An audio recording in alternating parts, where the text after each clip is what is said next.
Miq të dashur, ja jemi sërish me podcastin e Qendresës, këtu në hapësirat e Qendresës Qytetare.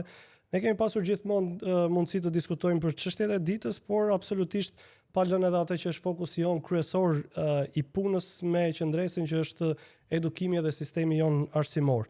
Do tentojmë të miksojmë pak këto dy çështje. Sigurisht që vendi jon është i mbërthyer nga situata e rreshjeve dhe shirave, të cilat duket kanë kolapsuar jetën publike të vendit tonë mes dëshirës për t'ia dalë në këtë situatë dhe mes zhurmës për të kuptuar se kush është fajtori. Unë shpresoj që sa më pak dëme të ketë për qytetarët shqiptar. Megjithatë, ne do të qëndrojmë së bashku duke komentuar me të ftuarin e radhës, të cilin shpresoj të kemi kam përshtypjen zgjedhjen më të mirë kur bëhet fjalë për të komunikuar mbi çështjet e arsimit, edhe për shkak të formimit edhe backgroundit të tij. Unë sot në këtë komunikim kam Ermal Asimian, pedagog edhe le të themi administrator arsimor, sipërmarrës, politolog, alpinist, çfarë guzhinjer. Sipas rastit. Ja, këtë guzhinjer nuk e dija për shkak. Qaj gëtë shumë mirë. Vërtet, a? Po, kam merak. Mirë, ne nuk kemi shumë pajisje për ta vërtetuar këtë sot, por gjithsesi do mbetemi tek këto të para. Ngelemi tek arsimi, po. Ngelemi tek arsimi, po. Kur po thoja pak që mendoj që kemi le të themi intelektualit më të mirë për të folur çështjet arsimore, e them edhe sepse me karrierën tënde ti ke pasur mundësi që ta prekësh le të themi çështjet arsimore nga shumë dimensione. Duke filluar që nga formimi jot, i cili nis në Shqipëri, pastaj në Francë, pastaj me një eksperiencë në Angli, nga ana tjetër në Shqipëri ju jeni një nga themeluesit e një universiteti në vend, pra më pas drejtoni tashmë shkollën një publike Ernest Koliqi, ndërkohë keni pasur edhe le të themi një këmbë shpeshherë në çështjet publike, herë si administrator publik, nëse bëhet fjalë për këshill. Po, edhe unë besoj që e ke pasur me këmbën e djathtë. Duke shërbyer qoftë në zyrën e kryeministrit, por edhe kohët e fundit duke u komentuar për një le të themi iniciativë politike mbi kandidaturën e kryetarit të bashkisë për kryeqytetin e Tiranës, që në fund nuk suksesoi, po ishte një aspekt pozitiv që kam përshtypjen i përkëdhelet pak sejdra intelektualit kur nominohet për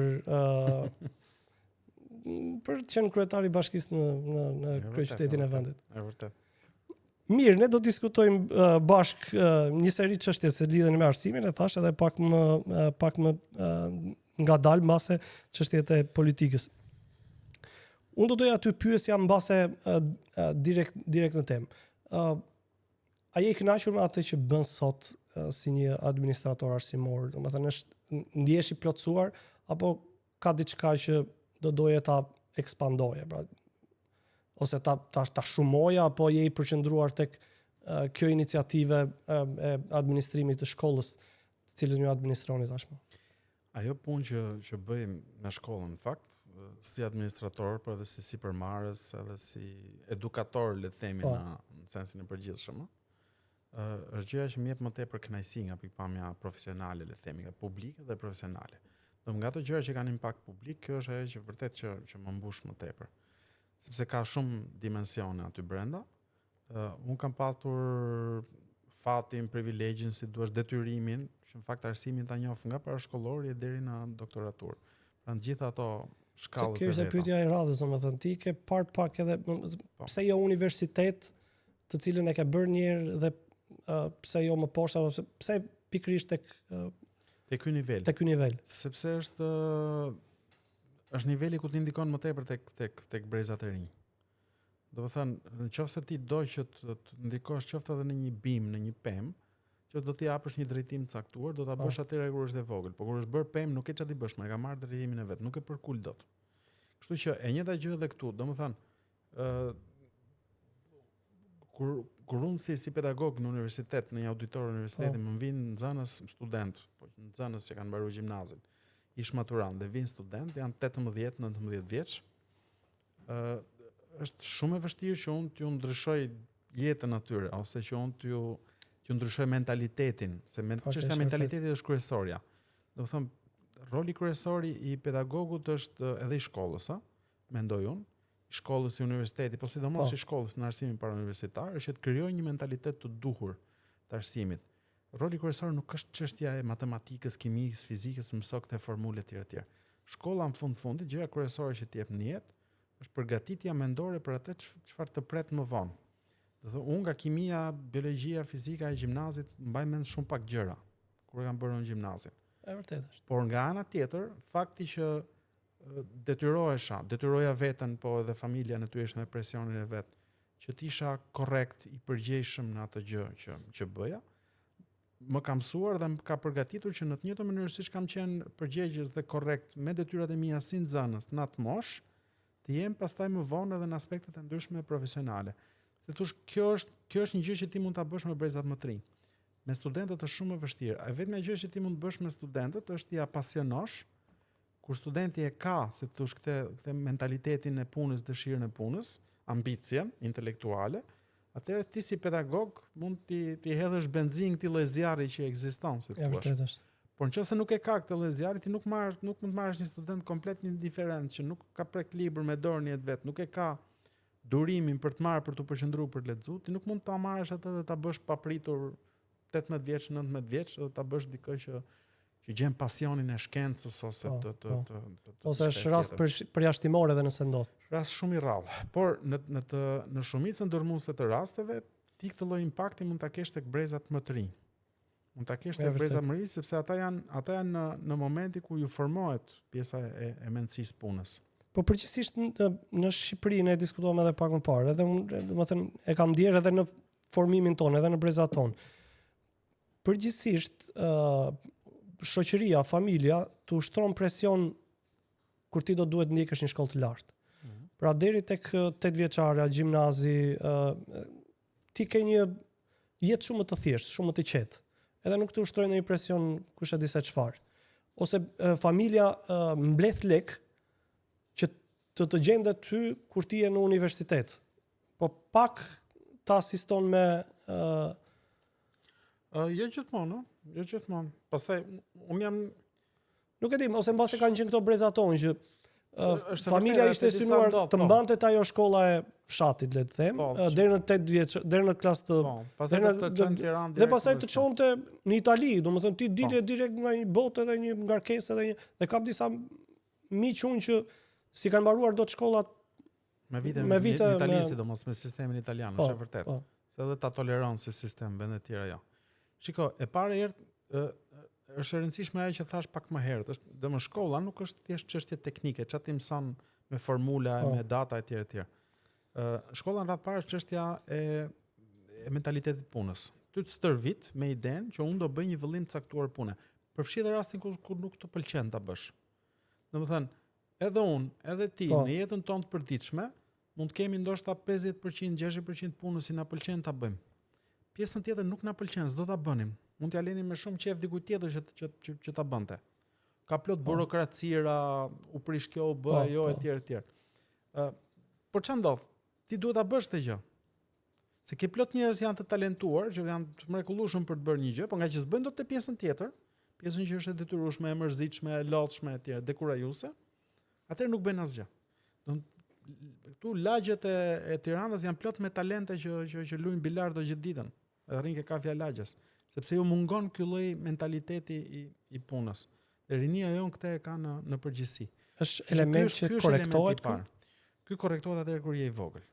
Nëse ti rritesh pastaj është vetëm ndonjë nevojë dramatike e madhe, ku ti ngelesh pa bukë. Duhet vetëdijsohet ky i vogli që duhen dy gjëra, se shqiptarët kanë zakonisht prirjen që të përpiqen dhe të gjejnë një ilaç kështu me shkop magjik për diçka. Janë ca gjëra që fatkeqësisht nuk e zgjidh dot me një ilaç, kupton?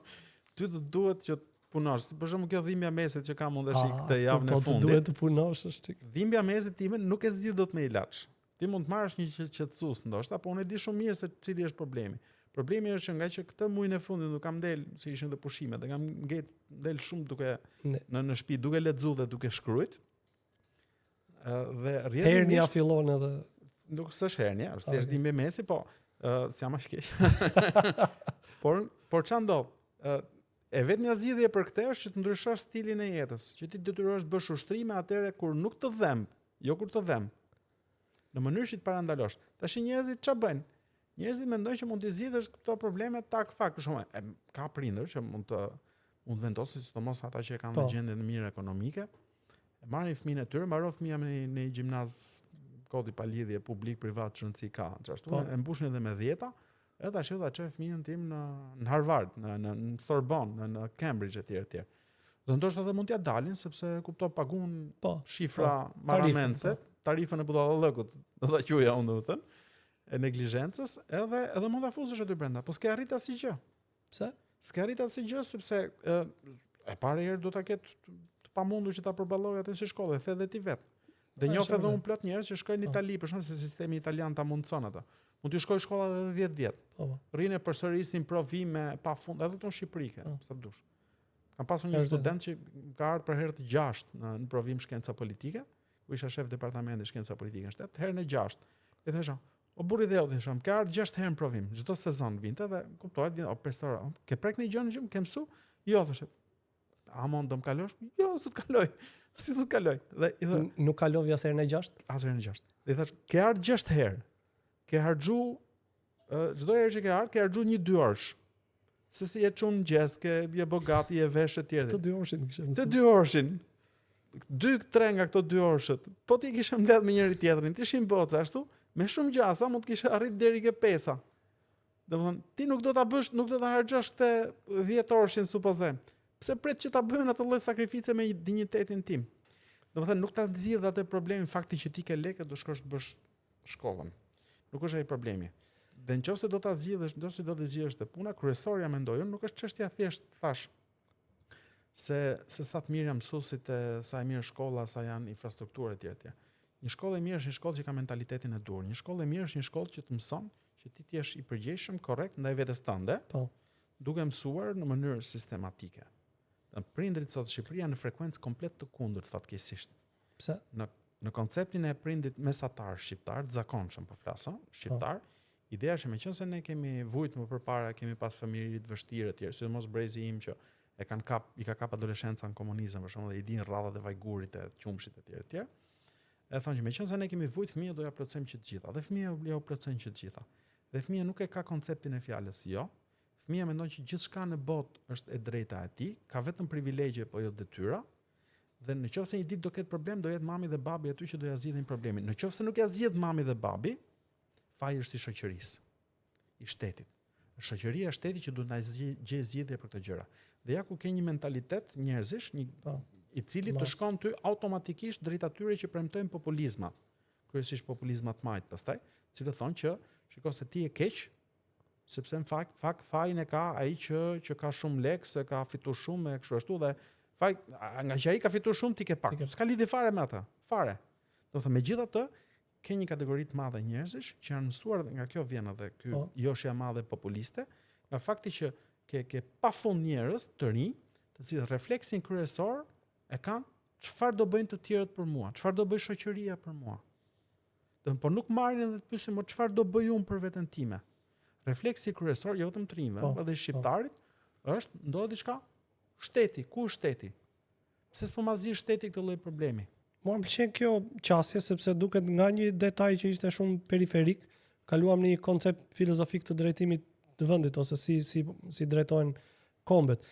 Megjithatë pa kaluar më thellë te kjo, tek ti po më tregoje këtë, në fakt unë do doja të pyesja pak njëri mbase nuk është i vetëdijshëm për dijen.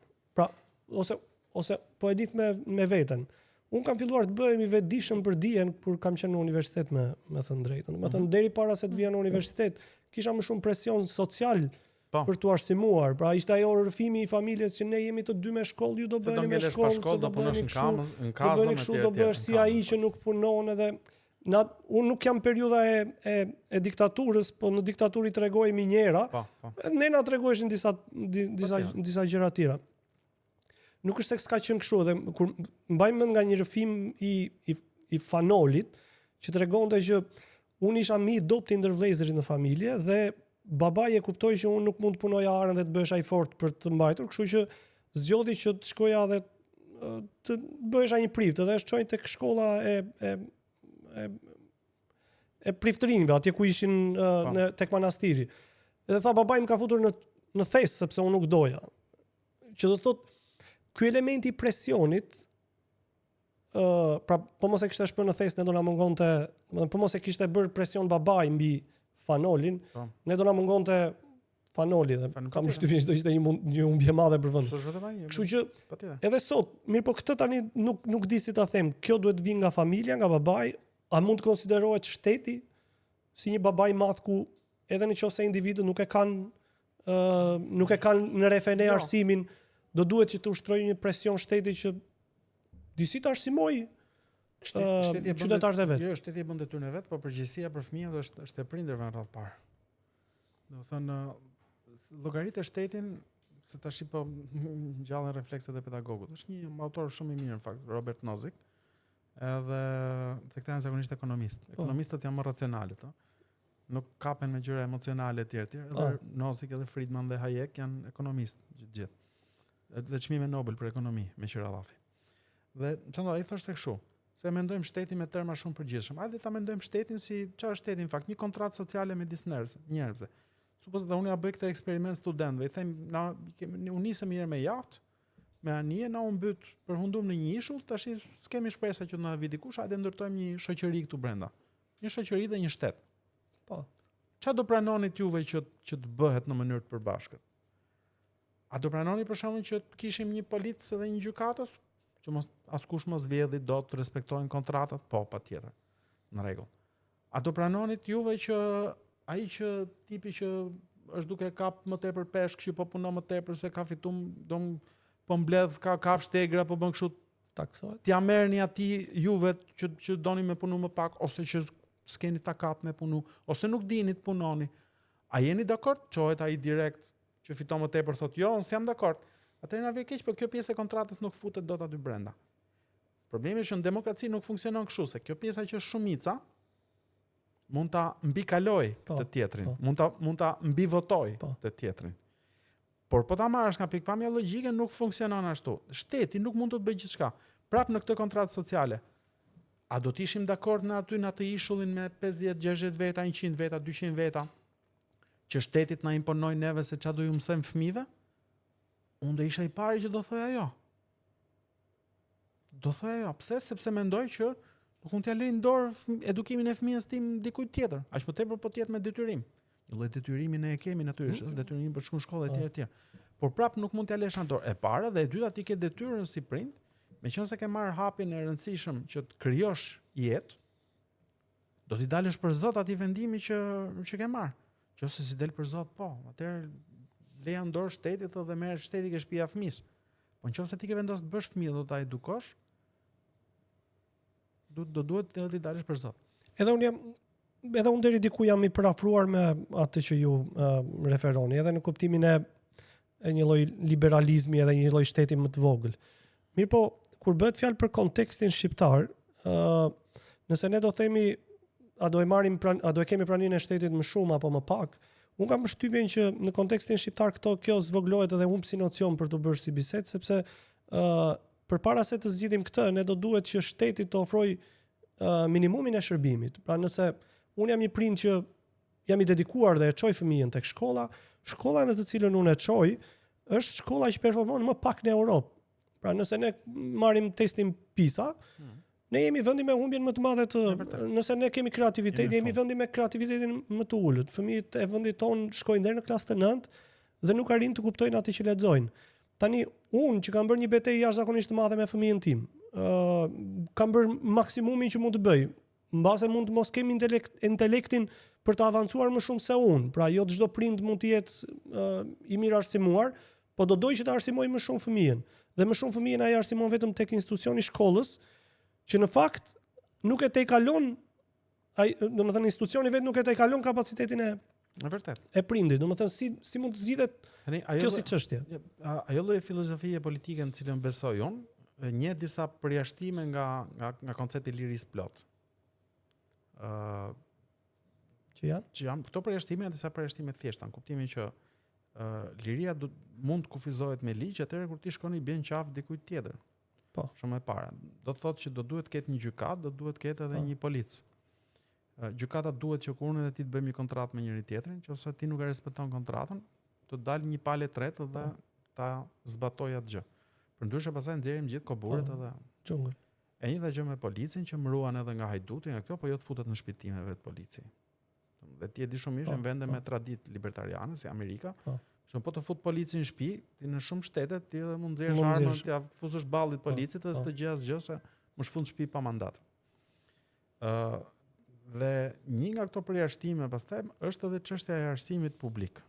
Në kuptimin që unë mendoj për shembull që të paktën deri në nivelin e gjimnazit, se aty është investim edhe është investim publik, është për të gjithë. Më interesant që çdo 17-18 vjeçar Vërtet është. Mos shkojnë burg, mos të kaloj kohë rrugëve etj, po të shkojnë në shkollë dhe të mësoj. Por mbi të gjitha dhe të jepet mundësia që çdo lloj prapambetje që mund të ketë patur për arsye sociale, ekonomike etj, ta ketë shansin për t'i rikuperuar.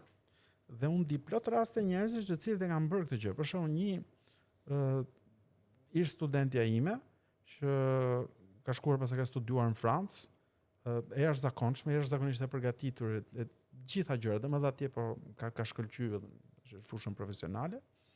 Ajo vinte nga një familje që literalisht nuk kishin bukë për të ngrënë. Po literalisht.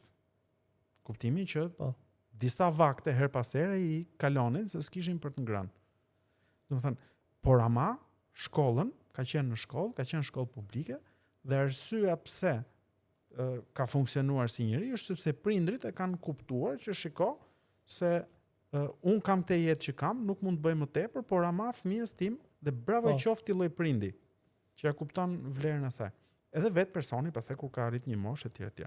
Ashtu siç kam njohur për shumë edhe njerëz që kanë pasur jetë, një rast që më kujtohet një njeri që ka pasur jetë shumë të çrregullt për ta thënë kështu me eufemizëm, domethënë me shkelje ligje të vazhdueshme të rënda etj, i cili erdhi dhe më tha, unë kam jetën time kam për i bret, domethënë kam bërë shumë gabime etj, por duhet që fëmijët e mi të shkojnë në rrugën e drejtë, duhet që të bëjnë.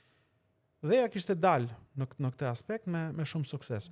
Domethënë ti e ke këtë lloj rasti dhe ke këtë lloj mundësie dhe unë mendoj që shteti do duhet t'ua garantojë njerëzve një arsim publik, cilësor, serioz, të paktën deri në nivelin e gjimnazit. Te universiteti pastaj është diskutim tjetër. Është qartë. Sepse te universiteti është më tepër investim i joti për veten tënde se sa për shoqërinë. Edhe ajo është natyrisht, të gjithë do donin të ishim gjithë shkencëtarë etj, po të paktën deri ke niveli i arsimit. Çfarë ndodh me shtetin shqiptar? Shteti shqiptar nuk ta ofron këtë lloj gjëje. Sepse futet brenda asaj problematikës kryesore që nuk e ka vetëm shteti shqiptar, e ka çdo shtet në botë. Domethënë shërbimet shteti i ofron me cilësi shumë më të ulët se sa sektori privat. Dhe sot nëse do të shkosh mund të shkosh në Francë, mund të shkosh në Angli, mund të shkosh ku të duash. Shkollat më të mira në çdo vend janë shkolla private. Spitalet më të mira janë spitalet private. Universitetet më të mira janë universitetet private.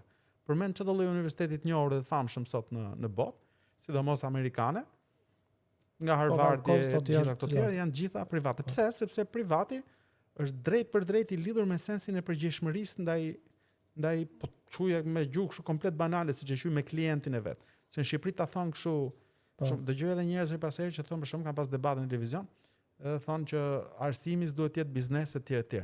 Ose ma kanë thënë edhe për shkollën që administrojnë, kanë kritikuar shkollat private për shembull dhe thonë, pa e shkolla jote s'është biznes. Jo, më është biznes. Janë ato që nuk janë biznes. Se çfarë është biznesi në fund, çfarë është një biznes i suksesshëm? Kur ti ofron cilësi, një shërbim të caktuar, dhe për atë shërbim të caktuar ti paguhesh varësisht pritshmërive që ke ti për jetën tënde për të bërë një jetë normale etj. Ky është biznesi mirë. E di çfarë është biznesi keq?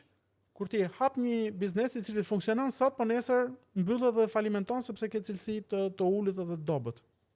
Po që ka ndodhur në sistemin arsimor në vendin tonë, dhe kam përshtypjen kjo është arsyeja. Por në sistemin dhe këtu futet prap shteti, se është gjithmonë shteti që e prish këtë lojë. Çfarë ndodh? Arsyeja pse këtu në këtë moment në Shqipëri nuk ka universitete të mira private ose ka shumë pak. Po. Dhe zakonisht ata që janë 2-3 që janë të mira private, ato përgatisin student prap për tik jashtë. Arsyeja është e thjeshtë. Sot në Shqipëri, për shembull, ti ke 66% të njerëzve në statistika të cilët edhe të rinj, sidomos të rinj, 66% të anketuarve sot në Shqipëri me sondazhe, me pyetësor, deklarojnë që synimin e tyre kryesor në jetë nga pikpamje profesionale e kanë të punojnë në shtet. Kjo ta përkthesh me terma shqiptarë që të kapin një rrogë në shtet. Jo të gjejnë punë në shtet, gjejnë një rrogë në shtet. Dhe ka dallim të madh midis të dyjave. Midis punës edhe rrogës. E para, ky është kushti i parë. Dhe kushti i dytë është ky. Çfarë të duhet ty sot për të kap një rrogë në shtet? Në një administratë që ku ke 190.000 veta afërsisht, kur vjen fushata bëhen 200. Ndërkohë që Shqipëria nuk ka nevojë për më tepër se 70-80.000 veta në administratë, dhe kemi goxha më tepër se sa 2 fishi, tamam proporcionalisht me vende si Slovenia, Kroacia etj. Dhe pra ne kemi 2 fishin në administratë, mbi 2 fishin në administratë. Çfarë të duhet ty për të kap një vend pune në shtet? Futesh në fushat, sigurosh kaq vota etj. Domethënë, kur bëhet kombinimi i këtyre gjërave, ti arrin në një pikë ku në këtë lloj shoqërie synimi është për të kap një punë në shtet, atëherë po jo realisht për të punu, jo realisht për të rrezikuar, për të dalë, për të krijuar një sipërmarrje të re. Atëherë çfarë ndodh? Cila është mënyra më e shpejtë për ta bërë këtë? Merr blej një diplomë. Diplomë koti. Ose e merr atë diplomë në shtet, pa u lodh, i vjen profesor Ermalit për herë të 6 që të japi provimin, se për to më mësu, dhe vjen një moment ku profesor Ermali lodh dhe thotë po ik, s'du ta shoh suratin më dhe na po ta jap të provim, ose shkon X profesori tjetër dhe i jep zarfin, i jep lekët, ose i fut mikun etj, ose në privat pastaj i thua ti e prit se un kam dhënë lekët e këto. Domethënë të gjitha këto logjika bëjnë që në fund ti merr një diplomë dhe madje diplomë koti fiktive shkon publike ose private, shkon edhe futesh në punë dhe kap një punë në shtet. Dhe për sa kohë që ekziston kjo lloj gjëje, askush nuk do të ketë nga ky 66%, askush nga ky 66% nuk do të ketë interes që të shkojë në universitet për të mësuar. Ky do thjesht diplomën më valla. Se mungon incentiva. Dhe çfarë ndodh? Ata që duan të mësojnë pastaj, brenda atyre ke pjesa që ngelet nga 66%, pjesa që ngelet nga 100% që esim 66, nga ajo pjesë ti ke një pjesë të mirë të atyre që ikin edhe studiojnë jashtë. Dhe çfarë të ngelet në Shqipëri, të ngelen shumë pak për të pas mjaftueshëm universitete të mira, se që të kesh universitet të mirë sot, ty duhen 5.000 veta, 10.000 veta, 15.000 veta, që ta hapësh qendra kërkimit, i financosh etj. Pra po thuaj që le të themi furnizuesi më i madh i problemeve të universitetit sot është shteti, patjetër. Shteti. Patjetër. Po kjo dëmton më shumë privaten apo publiken? Dëmton njësoj. Njësoj dëmton. Njësoj dëmton, po thjesht është kërkesë ofertë.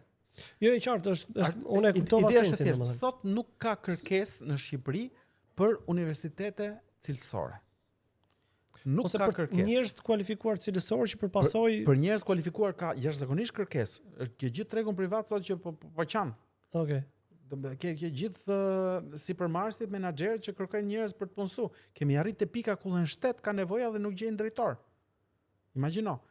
Jo më sektori privat.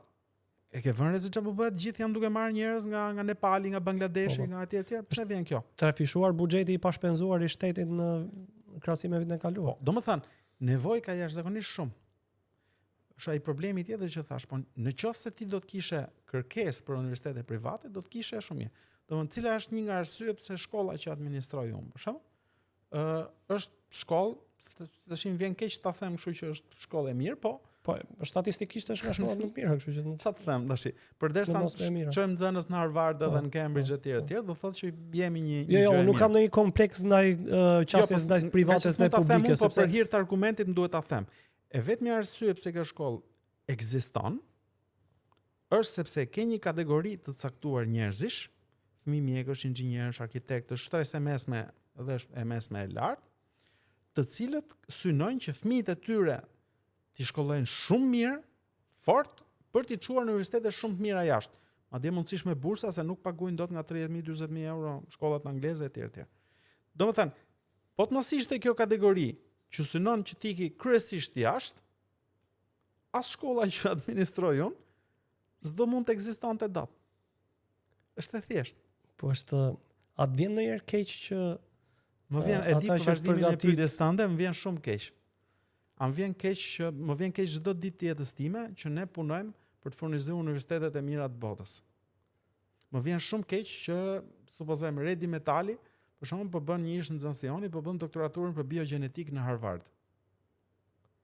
Dhe më vjen do vinte akoma më tepër keq nëse ky djalë i mrekullueshëm, nxënës shumë i mirë tek ne, po si redi kemi me 10, domethënë çdo vit, po të kthehej me doktoraturën e biogjenetikës në Shqipëri, domethënë, edhe të punonte ku dëgjon eksperti ose drejtori i kësaj gjëje, po desh edhe ministër vej, në çdo lloj gjë, sepse e di që kontributi që jep ai për qytetrimin, për botën në përgjithësi është shumë i lartë aty se po ta marrësh tu t'ja djegësh gjithë atë kapacitet dhe atë lloj investimi. Kështu që patjetër që më vjen jashtëzakonisht keq. Jo më vjen keq, më vjen me qajt. Unë kam pasur një kuriozitet gjithmonë për emrin e shkollës. A ka pasur një si kanë qenë vendimarrja për të vendosur emrin e Emrin e shkollës e kam zgjedhur unë. Ernest Koliçin e kam pas qef si shkrimtar. Për shumë arsye, e para për shkak letërsia që ai bënte në vitet 30-40 është letërsi bashkohore e asaj kohe. Domethënë rasti rrallë kur shqiptarët janë në të njëjtën frekuencë me atë çfarë shkruhet në Europë, në atë rast.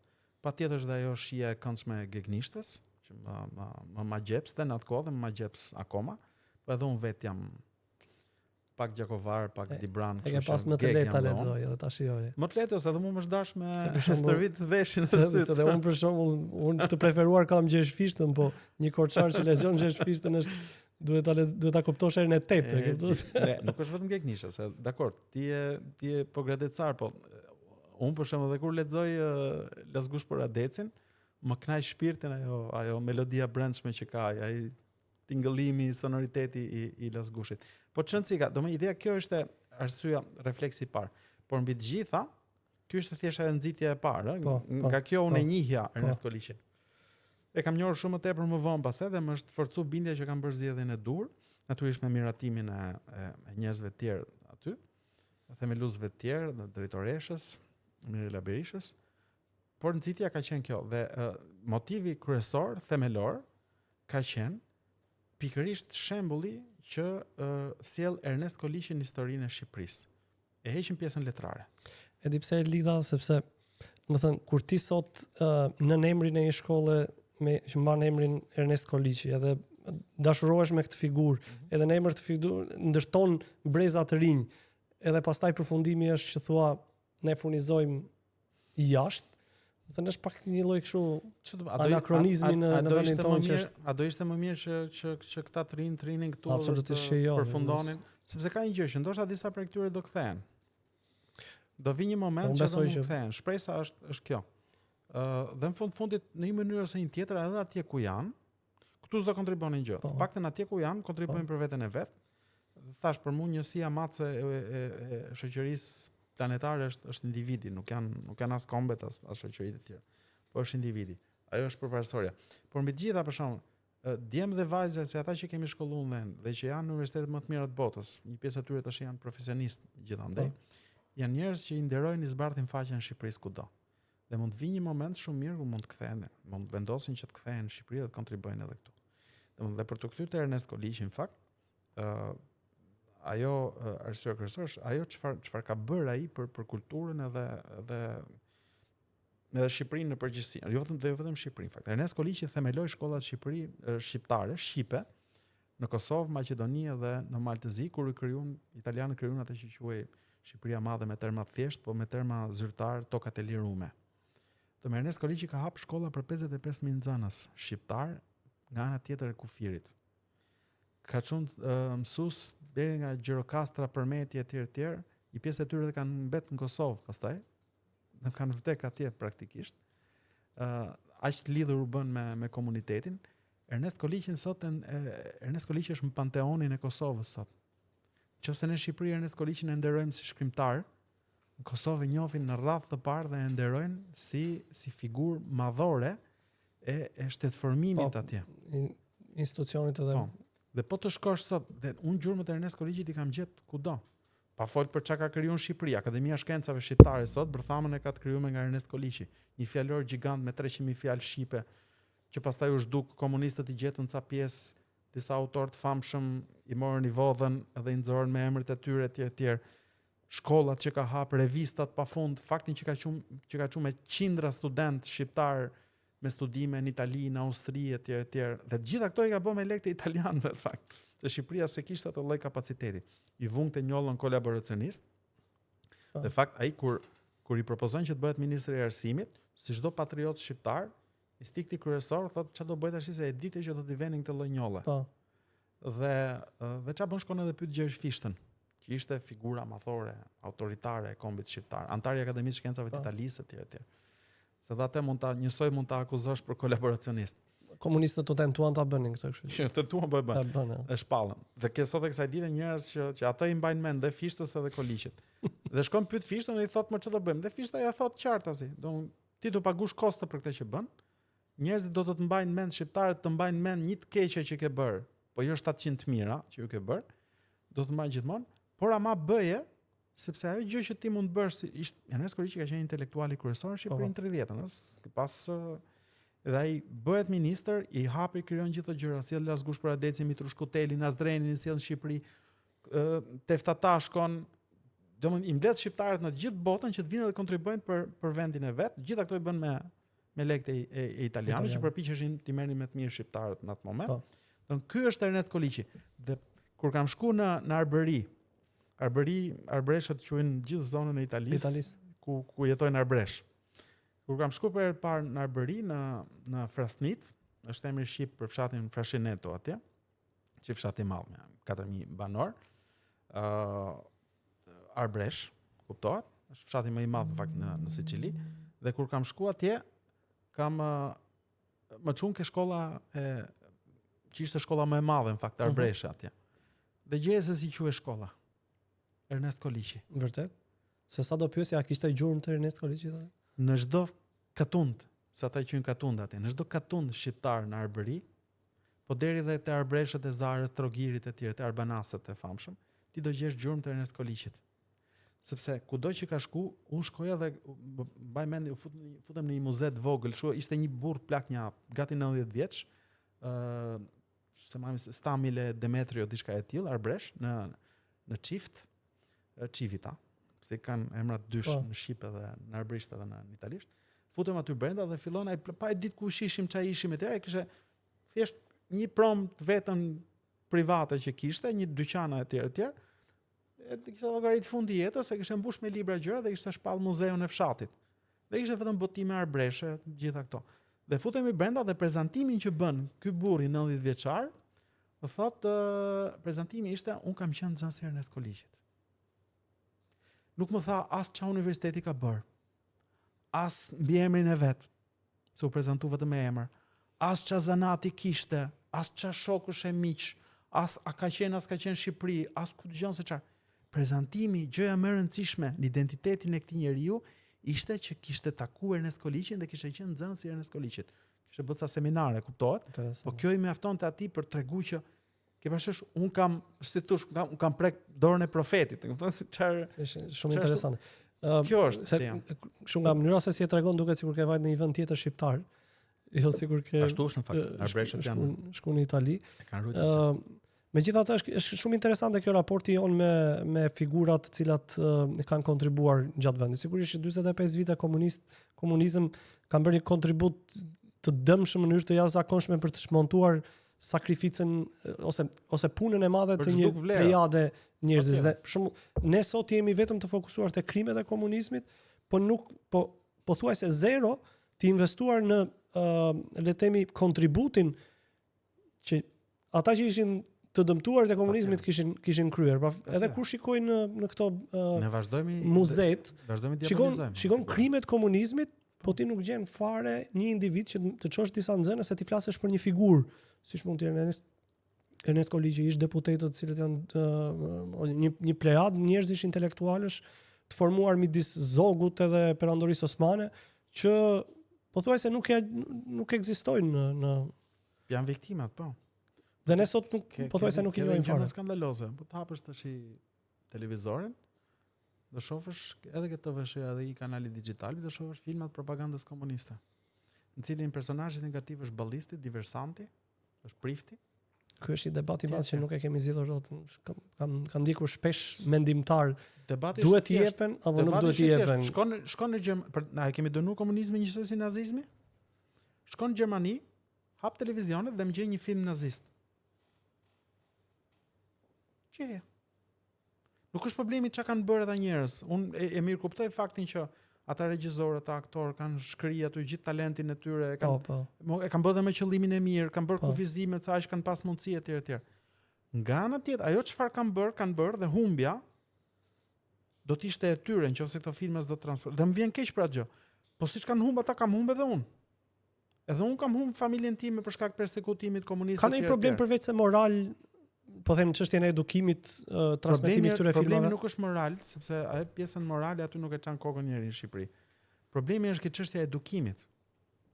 Sepse ti kur hap televizionin, fëmijët për shkak që shohin të rinj, hapin televizionin dhe shikojnë filma propagandës komuniste aty me personazhet negativ që dihen ata që janë dhe personazhe pozitive, gjithmonë spioni, sigurimit etj. Dhe me gjitha njerëz që kanë marrë në qafë, hetusit, gjithë to, që kanë marrë njerëz në qafë edhe si gjyshim. Po, e vërtetë. Dhe unë shikoj aty, domethënë këta njerëz i glorifikohen. Dhe brezi i ri i shikojnë këta dhe rriten me atë frymën që regjimi komunist ka qenë shumë mirë. Sepse këta nuk i shohin atë pjesë. Ne edhe kemi keq interpretuar, pse kemi interpretuar fare komunizmin. Domethënë po shikosh atë gjithë emisionet, gjithë interpretimet për komunizmin, përfshi nga vetë të persekutuarit, fokusi është tek vuajtja, tek dramat, te mjerimit, te dhimbja, te spektakularizimi i dhimbjes më shumë se sa. Po, është tek emocioni. Te vuajtja. Nuk është kjo komunizmi. Kjo është një diktaturë, një tërmet, një tsunami që dush ti shkakton vuajtje edhe vdekje, vrasje etj. Çështja është që komunizmi në Shqipëri problemi nuk e ka pas thjesht tek pasojat, problemi është tek pasojat kanë qenë të lidhura me një ideologji të caktuar. Me këtë ideologji nuk merret njeri. Dhe kjo është dhe arsyeja pse ka njerëz si sot që të vinë në Shqipëri edhe thon, dalin në televizion dhe thon unë jam marksist ose marksiste, mund të thonë marksiste kantiane për shembull. Edhe me qetësim të madh është plotësisht e natyrshme dhe normale dhe ke pafund njerëz që entuziazmohen o sa mirë se kemi mundësi, se këta janë marksist, janë komunist, po janë idealist, e kupton? Idealist, si Enver Hoxha, si gjithë të tjerët që na hëngrën kokën edhe dhe pas edhe kokat e njëri tjetrit. Po shpesh herë kapen mbas këto filozofëve të rinj si Gramsci e tjerë të ideologjisë komuniste. Kur po vija këtu po mendoja diçka shumë thjeshtë. Po mendoja se duke u futur në për rrugicat e pafundme të Tiranës, kisha vite pa arte në fakt. Shumë debatikas. Kam pas gjyshen time Dibrane, diku e lagja Dibrane pak më lart. Edhe po shikoj këtë gjë dhe po mendoj, po shikoj emrat e rrugëve. Pashi rrugë aty, një rrugë e vogël e shkurtër, e shumtuar, domethënë Shtefan Gjeçovi, personalitet gjigant i shqiptarëve. Dhe shikon pasaj ca rrugë, dhe kam pa edhe rrugë të tjera në Tiranë me ca emrat gjigant historisë, kulturës, artit, nga komuna Parisit me një cepë kështu. Ndërkohë që ti ke akoma emrat e komunistëve sot, të cilët dhe prap i bëra pyetjen të njëjtës vetë, të njëjtën pyetje vetes. Po të shkosh në Berlin sot, po të shkosh në Bonn, të shkosh në Hamburg, a do gjesh ose në Nuremberg po dush, a do gjesh në emër rrugë naziste? Çfarë thon njerëzit? Edhe se edhe atje ka thonë, ishte nazist, po ishte idealist. Ai nuk e dinte që do bëheshin këto krime, e kupton? A u bën? Do të thënë, ky lloj justifikimi që kemi në për komunizmin është kriminal. Pse? Sepse i jep mundësinë kujt të do që të dali sot dhe të thotë që ai që provum ne si ishte komunizëm, ishte faji Enver Hoxhës. Ishte se Enveri ishte psikopat, ishte kriminal, Mehmeti ishte akoma më keq se ky ai. Jo. Komunizmi në çdo cep të botës ku është eksperimentuar, qoftë në versionin e vet socialist si në Venezuela, qoftë versionin e vet hardcore, domethënë në Kuba ose në Korenë e Veriut ose edhe në Shqipëri, ka prodhuar vetëm tmerr, terror, mjerim, vrasje. Dhe kjo është gjëja që duhet kuptu.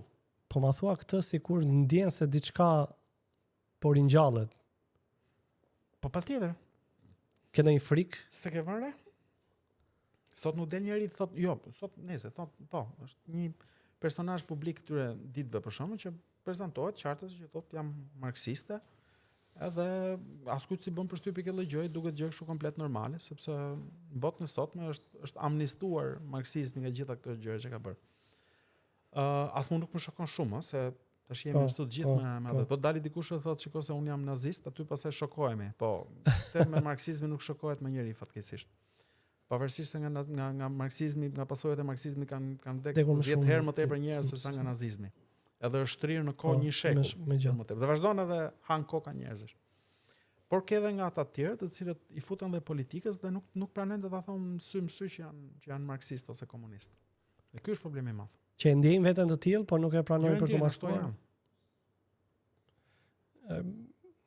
Ashtu janë. Unë ta kuptoj. Dhe kur ja bën pyetjen, ja kanë bërë një personazh i s'po ja them emrin tash, se s'po e ngatroj me të podcastin, e kanë bërë pyetjen në emision 3 herësh. Më thuaj, a je marksist apo jo? Se më pyet mua ç'a jam. Filozofia politike që mbroj unë është një filozofi që në Shqipëri mund ta mbrojnë vetëm 3% e njerëzve. Unë jam libertarian. Jam për lirinë maksimale të individit, ndërhyrje minimale të shtetit në ekonomi, jam për lirinë e individit në të gjitha aspektet, për aq kohë sa ti nuk shkon dhe ti shkelësh këmbën dikujt tjetër ose të bezdisësh dikë tjetër. Këto janë aspektet e mi. Nuk e do njëri këtë gjë, vetëm 3% e shqiptarëve, të tjerët e kanë shtetin. Kam përshtypjen që edhe në botë sikur. Por unë e them këtë gjë. E them duke e ditur që këto ide të mia nuk do t'i pëlqejnë njerëzit. Dile të thuaj edhe ti që je marksist. Dile të thuaj edhe ti që të ka ardhur keq kur vdiq Chavezi. Dile të thuaj edhe ti që të vjen keq kur kapet Maduro ose sepse u hoq jo sepse u kap Maduro, por sepse u rrxu regjimi socialist në Venezuelë. Dile dëno edhe ti krimet e komunizmit. Dile dhe pranoj edhe ti faktin që marksizmi dhe ajo që u zbatuan në Shqipëri nuk ishte ndonjë lloj devijimi, po ishte zbatim i plot i manifestit Partisë Komuniste. Pastaj hajde bëjmë politikë sa dush, po të paktën dile dhe thuje. Është interesante. Unë kam ndikur përgjithsisht edhe komunikimin edhe qasjet politike që e keni pasur edhe po ju në këtë fashën e pyetjeve të cilët lidhen me elementet politik.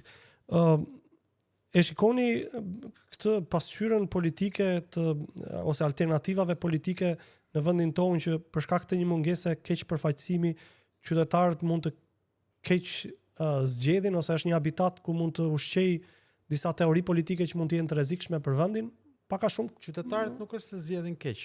Qytetarët bëjnë atë zgjedhje që bëjnë, se kush e vendos si zgjedhin keq apo mirë. Jo. Ata zgjedhin sipas mendimit vet. Zgjedhin keq ose mirë sipas pikpamjes time. Më shumë tek alternativat politike, domethënë, e shikoni si tip domethënë këtë nëse ka një krizë mos përfaqësimi, domethënë ka një pjesë të madhe të qytetarëve që nuk votojnë. Ne kemi parë qytetarë që lëvizin në mënyra të ndryshme në vota, ka parti të vogla të cilat kanë lindur tashmë. Po, ke një formim kulturor politik shumë të ulët të qytetarit shqiptar. Qytetarit shqiptar sot po të marrësh shumicën e njerëzve dalësh aty ke rrugat, kapësh 10 vjet edhe parë që kalojnë aty. Nuk e kanë idenë se çfarë është e majta dhe e djatha. Po ta pyesësh ama sporti kryesor në vend është politika? Po ta pyesësh për shkakun dalë dikush thotë jam i djathtë. Po të fillosh ta pyesësh çfarë mendon për deregullimin e ekonomisë për shkakun. Aty e humbe fare. E para, e dyta, po t'ia shpjegosh se çfarë është, ajo shumë keq, shteti duhet i zgjidhë këtë gjëra. Domethënë është i majt. A duhet që çdo qytetar ta ketë këtë formim mbi filozofitë politike? A duhet që qytetari ca gjëra bazike të di përpara se të votojë për programe politike për shembull? Unë besoj që po. Mirë, marr një rast. Nëse ti ke marr rastin e as po të marr Shqipërinë, që mos ta bëj kështu më të ndjeshme se sa duhet. Marr rastin e Greqisë. Përpara disa vitesh kriza e madhe ekonomike etj. Dhe del një parti e re, Syriza, që kishte marrë 1.4% votave zgjedhjet e mëparshme, u bë 20%, fitoi zgjedhjet, u bë kryeminist Tsipras i famshëm. Programin e vet politik ishte e thjesht, premtonte 1, 2, 3, 4, 5, 7 palgjëna të ndryshme. Domethënë që po t'i zbatoje do vazhdonin krizën e parë. E dyta ul një ekonomist dhe mori me lapse me letër, ka premtuar këtë. Sa është ka 20 miliard, kjo 5 miliard, kjo është 7 miliard. Po këto nga ana tjetër shpenzimet. Ky furraxhiu që ke këtu përballë, domethënë që mund të kesh ose shit si ku dëgjon bananeve po dushti, i bën llogarit. Edhe thot, unë do blej kaq banane, do më kushtojnë kaq. Do paguaj këto taksa, më kushtojnë kaq. Do shes kaq, do fitoj në fund, i bën bilancën, ngelet ky fitim. Okej, ja vleka. Ky tipi me varufaqesin e tjerë, nuk është se nuk i dinin këto gjëra. To i marrin i bën llogaritën në fund që hajde ti bim, domethënë se pse është e mundur kjo? pikërisht sepse njerëzit nuk dinë të ulen edhe të mendojnë për atë gjë. Sepse nëse dhe jo rastësisht, domethënë njerëzit që e mbrojnë këtë lloj linje politike filozofike që mbroj edhe unë janë pothuajse të gjithë ekonomistë. Është shumë e rrallë që ti jesh njëkohësisht edhe ekonomist edhe i majt. Është shumë e vështirë, nuk është e lehtë. Nuk është fare e lehtë sepse do logjike. Ekonomia është si fizika, ka ligjet e veta. Ty shpik çfarë dush me politikën, po ekonomia do funksionojë ashtu si funksionon. Vetëm se vitet e fundit duket që ekonomisi është futur pak edhe kjo pjesa edhe emocionale është pjesë e spektakli, domethënë nuk duket ai shumë fizik sa çka pas qenë dukur. Është tjetër gjë, ndikimi psikologjik që ke ti, se aty shkojnë studimet edhe çmimet e fundit Nobel që janë marrë për ndikimin e psikologjisë konsumatorit njeriu në ekonomi. Faktori antropik në ekonomi, po dyshti domethënë. Po. Jemi prapë brenda fushës së shkencës. Po, okay? Është tjetër gjë që ti të dalësh edhe të thuash, siç bëhet në programet elektorale në Shqipëri, për shembull, marrim një parti e djathtë që del edhe thotë, do subvencionoj fermerët, do jap nga 30.000 euro për çdo çift të ri, do bëj këtë falas, do rrogën minimale do ta bëj, sa ka thënë ai tjetri, 400, 500 do ta bëjmë ne. Do bëjmë kështu, do bëjmë ashtu, edhe në fund bonus derisa të dalësh në punë. Dhe në fund do ulë edhe taksat. Ti fillon edhe ngelesh, se kuptohet, tu do të fushësh marzhin atyre lekëve që do vidhen, ëh. Po mos vidheshin dhe mund bëheshin. Dhe ti ngel edhe thu, tash ky njeriu që mi premton këto gjëra, ose mendon që un jam idiot, që s'marr vesh nga këto, ose është vetë idiot, një nga këto dyja. Gjeje se kush është. Prandaj duhet ky niveli kultur. Deri në 1980 në Belgjik, ti nuk kishe të drejtë të votoje nëse s'dije shkrim e këndim. Arsyeja ishte e thjeshtë, sepse nëse s'dije të lexoje, ti nuk lexoje dot gazeta. Dhe mos merrje informacion politik. Dhe nëse nuk lexoje gazeta, nuk lexoje dot program Për çfarë do votosh? Domethënë se vota ime, që kam doktoraturë në shkenca politike, 2 fakultete, ku dëgjon çka kam lexuar, sa duhet të bibliotekë me libra të tjerë. Vota ime është e barabartë me votën e dikujt që s'ka as minimumin e formimit as ekonomik, as filozofik e tjerë. Bën sens të rekret kjo si bisedë, si debat publik? Nuk e di, unë mendoj që nuk mund ta bësh këtë gjë, sepse rreziku që ti t'ia lësh në dorë dikujt ta përcaktoj peshën e votës tënde është shumë më i madh se sa rreziku i të fituarit të një shumice mediokre. Por është fat i paracaktuar. Një autor francez, Alexis de Tocqueville, i cili kështu e parashikonte të ardhmen e demokracisë. Demokracia është gjë e mirë, thoshte se hoqi qafë atë regjimin e vjetër ku bënte pjesë ai vet, në fakt. Se regjimi ishte i ngrirë, ishte mbreti me aristokratët, ti bëje çfarë të doje, aty do rrije. Këtë gjë e prishi dhe shumë mirë, por demokratizimi ka një gjë të keqe, thoshte. Dhe kjo gjë e keqe lidhet me raportin që ka njeriu me lirinë dhe barazinë. Se në politik do zgjedhësh njërin në tjetrën. Kjo është dhe e majta dhe e djatha. Dhe njerëzit kanë prirje që të zgjedhin barazinë, jo lirinë.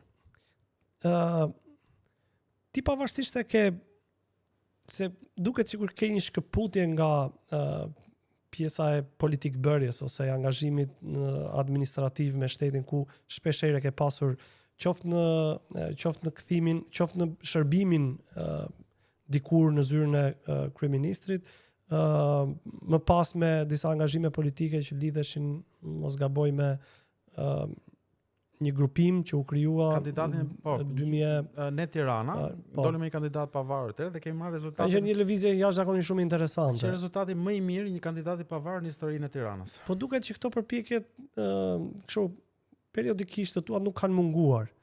Ai kemë, domethënë, a ndjen se e di se çfarë duhet bësh ose si duhet pozicionohesh në mënyrë totale, apo është kjo mënyra se si operon, domethënë edhe aspektet e biznesit, profesionit dhe pasaj i miksuar me këtë kujdesin ndaj publikës, jo i fokusuar, si që jemi mësuar ne ti shohim shpeshherë që dikush që fokusohet totalisht e diçka edhe pasaj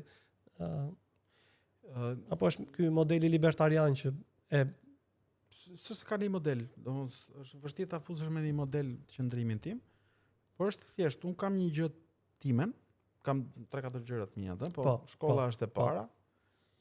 Se kohë të fundit kam filluar të shkruaj nga pak për qef. kam jetën time familjare, personale, kam leximet e gjërat. Atë çka kam ndërtuar si planetin tim, domethënë. Dhe nga ana tjetër pastaj është kjo pjesa e angazhimit publik, cilën në një farë mënyrë unë e realizoj ja në këtë moment që po flasim. Po në televizion, ku isha dje darkë, ku mund të jem nesër etj. Domethënë nuk është se kam një plan ose një strukturë për këtë lloj gjëje. Ka momente të caktuara kur mund të hapet një derë, ku mund të shfaqet një oportunitet në cilin unë mendoj që mund të veproj politikisht me kushtet e mia. Jo sepse unë mendoj veten si një njeri shumë të mençëm edhe të papare dhe gjonçar me kapacitet transformues të jashtëzakonshëm, lider të madh etj. Absolutisht jo. Por sepse disa vlera dhe parime që kam unë, për aq sa vlej unë si person, dhe njoh në Shqipëri me qindra që janë shumë më të zotë, shumë më të mirë, më të mençur se sa unë, për ta heq këtë lloj dyshimi me ndjematësie ke kjo ose mbilvlerësimi të vetes, po për aq sa vlej unë mendoj që e vetmja mënyrë që unë të përfshihem në një gjë politike, do doja që të përfshihesha me vlerat dhe parimet e mia. Domethënë, nëse unë futem në një projekt dhe ai projekt më çon mua, më detyron që të bëj diçka që nuk përputhet me këto vlera dhe parime, nuk është projekti im, nuk më intereson. A më intereson angazhimi politik? Po. Një herë, dy herë, jam afruar, kam flirtuar në 2005 atëherë me PD-n, Komiteti i Orientimit Politikave, si këshilltari i Berishës në atë kohë, një 8 muaj, 9 muaj sa ndeta. Pastaj me sfidën për Tiranën, kjo pjesa e kandidatit për Tiranës, por edhe aty kur në momentin që u propozua emri im, dhe më thëmë drejtën më tepër u gjenda i përfshirë se sa e nisa unë atë gjë. Momenti që u përfshi emri im, e thash, unë jam i gatshëm të i futem kësaj pune, por me kushtin që unë dua që ato vlera parime që kam unë, të mos më dalit i kushtë dhe të mi devijoj rrugës. Po që unë të futem në politikë se kam ngel pa punë, ose duhet futem në politikë se është pasioni im dhe unë do lej gjithë gjërat e tjera dhe do bëj çdo lloj gjëje që thot kryetari, që thot partia se ashtu duhet për qëllime kompromisi etj. Këtë jo. Unë mendoj që është një model, kam përshtypjen që është model për të komplimentuar, se përgjithsisht mirë po në të njëjtën kohë politika shqiptare dhe hapësira politike shqiptare është një strukturë që është shumë rigjide dhe nuk përgjithsisht nuk fton njerëz për t'ju marrë kontributin aty, por për t'i bërë si, domethënë, pa marrë vlerat e tyra brenda, po thjesht për të emrin figurën, ndoshta edhe idetë ndonjëherë. Jo, është vërtet, është vërtet. Edhe unë shpresoj që të ketë sa më shumë të tillë që të ketë mundësi të me miqtë të cilët ne bashkëbisedojmë, unë sjell gjithmonë 5 imazhe të cilat ata mundet që t'i komentojnë sipas impresionit të parë që ata marrin. Dhe imazhi i parë në fakt është një imazh që ma ka prodhuar inteligjenca artificiale kur e pyeta të më jap një imazh të politikanit shqiptar, të politikës shqiptare. Edhe u habita dhe vetë në fakt që ishte kjo. Duket më ka dhënë parlamentin, shtetar që konfliktohen me njëri tjetrin, atje duket që ka xhin, vota, para, vota, një shkop gjyqtari, domethënë ishte shumë interesante si pikturë e politikës shqiptare. Po, në fakt kjo është tipike ChatGPT-s, domethënë, që ka mbledh ato elementet kryesore për cilët flitet politika shqiptare në internet. Dhe këto janë elemente për cilët flitet. Është e kundërta asaj që po thoja unë më përpara, domethënë. Kjo është ideja. Nëse ti futesh në politikë dhe unë njoh njerëz të tillë, njoh dhe ministra dhe ish ministra, të cilët sot po ti heqesh nga puna, po ti shkarkosh, ngelen pa punë. Ose do bëjnë një punë pastaj sa për me marr rrok, domethënë po, ngelen realisht pa punë. Kjo është arsyeja që rinë me thonjë aty edhe po, patjetër. Po ka dhënë gjë që ka njerëz që kanë ambicien e kanë të zhvilluar në mënyrë shpërpjestimore me aftësitë e veta, ose dhe sidomos me vlerat, se aftësia është një gjë. Se unë do preferoja më mirë do ktheheshim prapë tek problemet e arsimimit. Unë do preferoja më mirë që të kisha një qeverisje të paaftë por me vlera, sesa një qeverisje shumë të shkolluar, arsimuar, përgatitur intelektualisht të tjerë, por me antivlera. E vërtet është. Më dëmshme. Më mirë të kesh një person që ka vlera, po s'merr vesh se si qeveriset, sepse të paktën ai mund të shkojë dhe të marrë këshilltar. Disa nga qeverisit më të mira në botë në historinë e njerëzimit dhe historinë e demokracisë, për shembull, kanë qenë qeverisit njerëz që s'kan lidhje me politikën. Ronald Reagani vjen nga fusha e artit, s'ka lidhje fare. Ka pas këshilltarë më të mirë në botë. Dhe s'ka qenë i vetmi, edhe të tjerë. Do të thënë, ky njeri vjen, por ama kishte disa vlera, disa parime. U fut aty dhe tha, ju thot njerëzve ato çka njerëzit nuk prisin. I thonë, nëse vjen ditë qeveria dhe ju thot që ka marrë jam këtu për t'ju ndihmu, mos e besoni, po ju gënjen. Dhe këtë po e thot vetë qeveria. Dhe kush është qëllimi? Bashkë me Margaret Thatcherin, se kanë qenë në të njëjtën epokë kështu. Qëllimi është kjo. Mos e shihni qeverinë si zgjidhje. Qeveria është një e keqe domosdoshme. Por mos prisni t'ju zgjidhni problemet qeveria. Do të thënë, njerëz të tillë janë komplet kundër këtij shembulli që është këtu. Imazhi i dytë. Kohra të vështira. Kohra të vështira që bëhen të mundura për shumë arsye. E para ka një disnivel të madh kulturor, jo kulturë në sensin e artit e këtyre, po në kuptimin e formimit mentalitetit, midis pjesëve të ndryshme të botës. Domethënë ti ke vende si Kina që vinë janë shumë të rritura për pushtet, për ekspansion e të tjera. Dhe ke jo vetëm shtetin, po ke edhe shoqërinë të tillë, si ne shqiptarët në vitet 90, domethënë që të hanin gjallë. Në fund se na çoi kudo në botë, domethënë donin patjetër të shkëlqenin, të ishin të parët, të dishin më të mirë të tjerë, se ke atë urinë oreksin e emigrantit që do të provojë veten, do të ndërtoj status, pasuri e tjerë. Domethënë ke nga njëra anë këto vende që nuk kanë as skrupuj pastaj, kuptohet, janë real politike e pastër, makiavelike. Ke edhe vende pastaj, në rastin tipik gjithë kontinenti evropian, Bashkimi Evropian në tërësi, të cilët në fakt e kanë humbur këtë urinë kulturore. Jo urinë për ekspansion, por urinë për imponuar disa vlera të caktuara dhe për të mbrojtur ato. Domethënë Europa që ka qenë kontinenti që historikisht është zgjeruar, ka pushtuar, ka kontrolluar gjithë botën, domethënë përfshi dhe Kinën. Deri vonë, praktikisht deri në fillim të luftës së dytë botërore. Europa tashmë është komplet në zbythje, është komplet e tërhequr deri në atë farë pike se tash ideja që mund të krijojë konflikt me Shtetet e Bashkuara bën që të ndihet totalisht e braktisur dhe e pambrojtur nga Rusia. Dhe nga Rusia, e cila ka GDP-n më të vogël se sa Italia, imagjinoni. Po dhe unë mendoj mos jemi duke fryrë shumë këto konfliktet që duket që janë. Jo. Domethënë mos jemi duke nënvlerësuar më shumë Europën, mua më duket një kontinent i jashtëzakonshëm. Mbetet sërish një prodhues lirie më shumë se çdo vend tjetër. Dikush ka qenë vendi më jashtëzakonshëm në 400-ën të erës sonë? Roma. Dikush ka qenë vendi, pastaj jo vendi, po si u zhvillua historia e Romës mas shekullit të 5, dynden hunët, të cilët shtyn përpara gotët, të cilët kalojnë Danubin dhe i futen perandorisë romake dhe e bëjnë në fshat. Lëmsheli dhe e shkatrojnë dhe e kthejnë gjithë perandorinë, pastaj e bëjnë lëmsh. Domethënë, fakti që ti ke kulturë të zhvilluar, që ke sofistikim, që ke çfarë dush ti dhe teknologji po deshe e tjerë, po transporte, infrastrukture, GDP po deshe, të lartë, nuk të bën ty të mbrojtur nga pjesa tjetër. Mos harroni që perandoria më e madhe në historinë e njerëzimit është perandoria mongole e Xhengis Khanit. Dhe me kuaj vinin nga stepat. S'kishin as një farë arti, një farë kulturë, një farë teknologjie. Me kuajt më të shkurtër të botës. Por ama kishin një gjë, kishin etje dhe uri. Qytetërimit ton, kjo gjë, qytetërimit evropian po flasë, se po fusë edhe Shqipërinë, kjo gjë dhe mund të riskohemi nga ata që kanë etje dhe uri, thotë. Patjetër. Ti thjesht shiko krizën demografike në Europë. Europa nëse nuk furnizohet me ADN të re aktualisht nga pjesa tjetër e botës, është destinuar që jo të plaket, po të fiket. Ti ke edhe Shqipërinë, ashtu s'ka nevojë me shkuën. E kapëm edhe ne këtë fazë të Europës.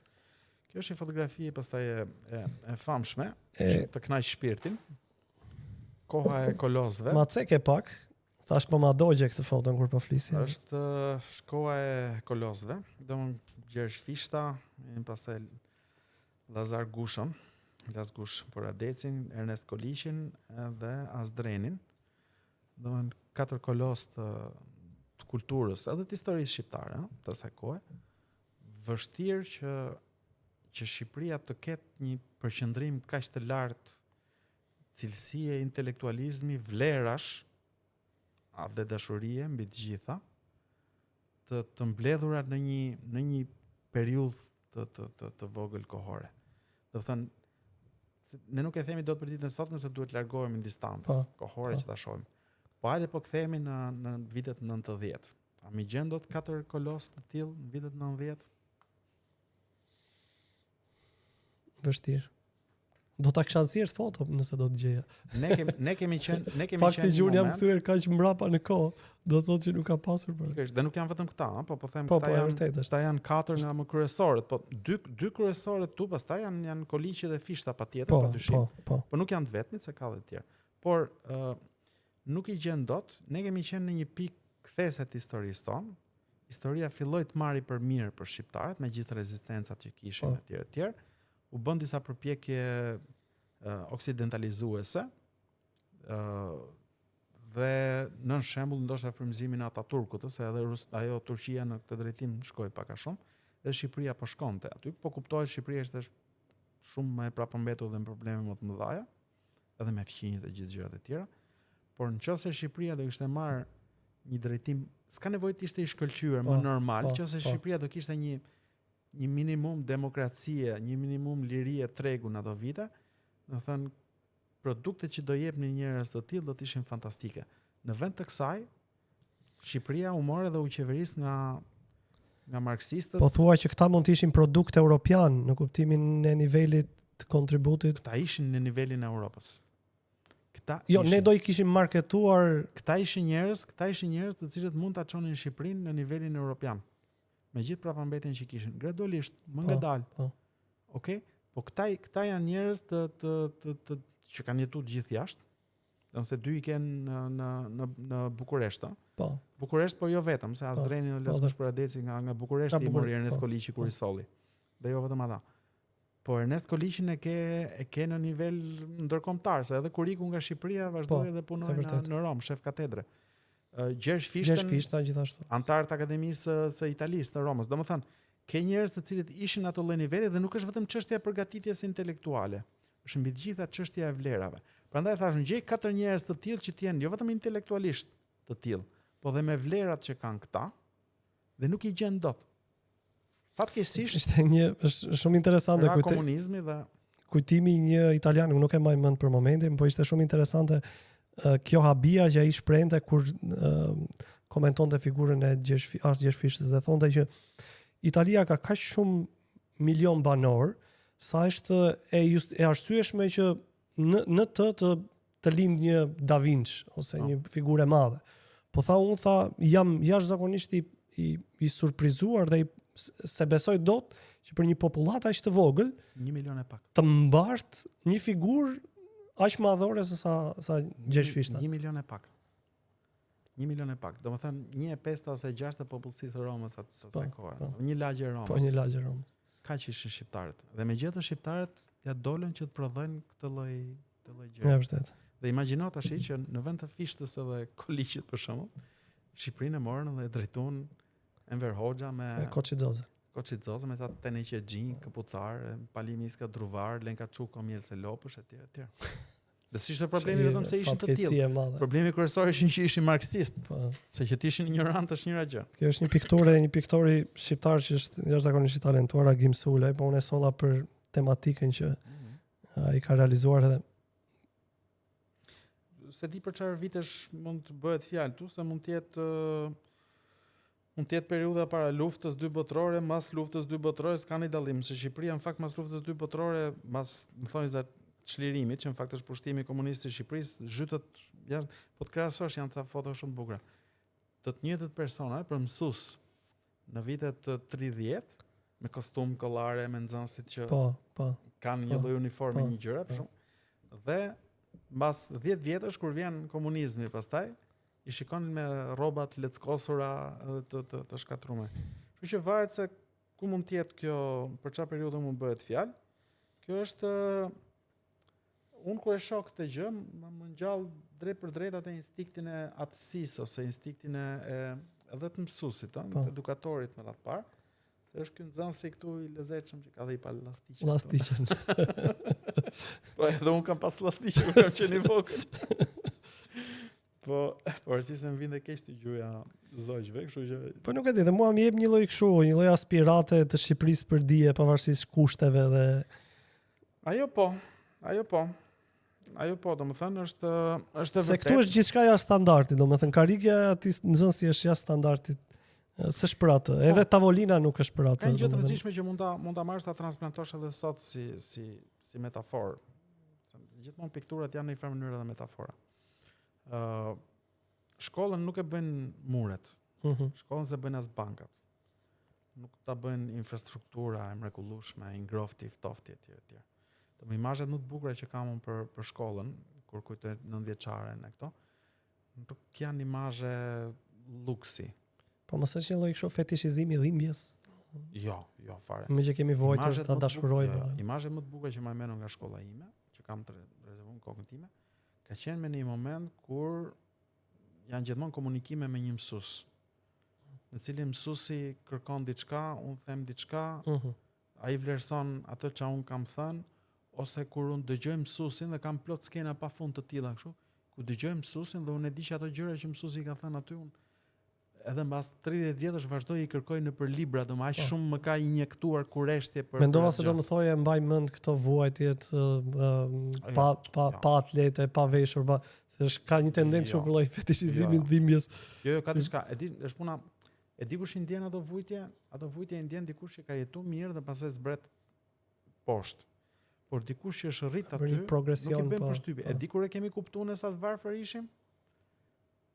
Momentin që ra komunizmi. Domethënë, edhe kur fillon, domethënë, unë isha i vogël, kuptoj filloi të shoh televizion rajonën në atë kohë. Dhe më mend që akti im i parë i disidencës filozofiko-politike ka qenë kur i themi shokut tim, klasa e 6, nuk e di qenë, nga viti 88, 89, diçka e tillë. Ervin Albani ka qenë në lagje, shoku i klasës. Edhe filloi të thonë, se ne jemi të lumtur këtu, se syra muhabeti, kështu, po thoshin ato sloganet që ishim gjithanë në shkollë. Se edhe fëmijët në botën kapitaliste kështu është. Edhe I them, çfarë thon Ervino, o gomar, them. Pa e diti që ata po duan hajnë çokoladë një herë në javë.